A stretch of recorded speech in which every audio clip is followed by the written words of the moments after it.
Assalamualaikum warahmatullahi wabarakatuh. Waalaikumsalam warahmatullahi wabarakatuh. Yang saya tanyakan, bagaimana kiat-kiat menjadi seorang anak menjadi soleh dan solehah kepada orang tua, yang berbakti kepada orang tua, dan bagaimana seorang anak ketika sudah menikah harus patuh kepada suami dan harus patuh kepada orang tua juga. Mungkin itu Ustadz, terima kasih. Assalamualaikum warahmatullahi wabarakatuh. Ketahuilah bahwa keberkahan hidup itu adalah di saat kita bisa berbakti kepada orang tua. Jika ada seorang anak kok durhaka kepada orang tua, maka tidak akan ada yang bisa menolongnya. Sampai diisyaratkan oleh para ulama, banyak problem yang dirasakan oleh manusia ini ternyata kembalinya kepada orang tua. Ada orang hidupnya tidak tenang, bermasalah, kembali kepada orang tua. Maka hati-hati urusan orang tua. Jangan berani mengangkat suara di hadapan orang tua, jangan berbohong dengan orang tua, jangan nyakiti orang tua. Durhaka kepada orang tua, hukumannya akan diberikan oleh Allah di dunia sebelum di akhirat. Biarpun dia dinikahi oleh orang kaya raya, tetap nyungsep sengsara dia. Kenapa? Lihat, durhaka kepada orang tua sangat besar. Wa qad rabbuka alla ta'budu illa iyyahu wa bil walidaini ihsana. Ibadah kepada Allah nomor satu, kemudian yang kedua adalah berbakti pada orang tua. Durhaka pada orang tua biasanya sebabnya karena pernikahan. Gara-gara nikah berubah dengan orang tua. Awas, hati-hati.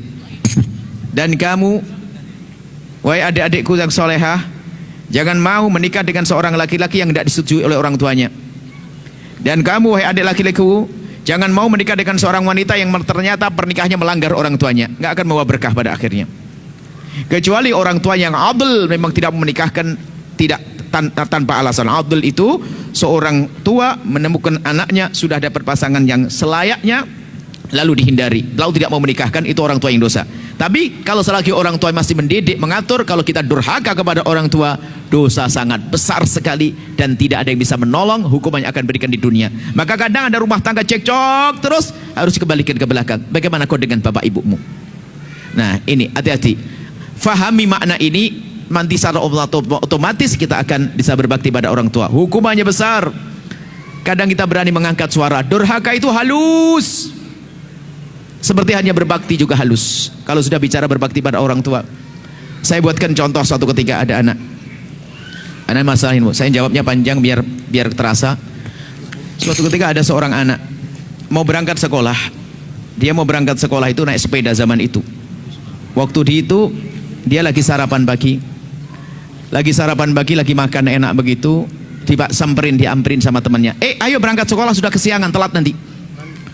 Maka anak yang lagi makan tadi terburu-buru, kemudian bergegas mencuci tangan, lalu mengambil tas, salaman kepada ibunya, kemudian pergi naik sepeda ngebut.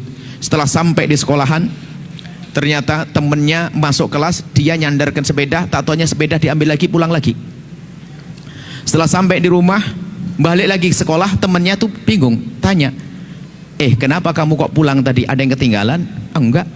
Lah terus kenapa? Enggak ngerjain PR? Enggak. Terus kenapa kamu pulang? Apa jawabnya anak muda yang umur SMP tersebut? Dia menjawab dengan bahasa sederhana, tadi waktu kamu nyamperin aku kan lagi makan, kemudian kamu bilang waktu sudah siang, aku terburu-buru sehingga aku langsung mencuci tangan, kemudian aku ngambil tas, aku lupa kalau piring tadi belum aku cuci. Aku tidak rela jika yang mencuci piring itu adalah ibuku.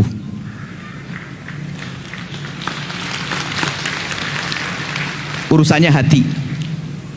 Urusannya hati, sudah tua begini kadang masih ibu kita yang mencucikan baju kita, mencucikan piring kita. Kita sibukkan orang tua kita dengan kita, naudzubillah. Mana kita? Kita sudah capek. Ibu kita sudah capek dengan kita masa kecil kita. Maka hati-hati dengan orang tua. Nggak akan bahagia, nggak akan bisa menolong. Biarpun yang menikahimu katanya orang paling kaya, akan menghinakan dirimu. Ingat, durhaka kepada orang tua besar sekali. Ayo semuanya kembali kepada orang tua. Semuanya cari keberkahan dengan orang tua. Biarpun orang tua kafir sekalipun, nggak boleh kita semenang-menang dengan dia. Begitu besarnya pangkat orang tua. Hati-hati ya.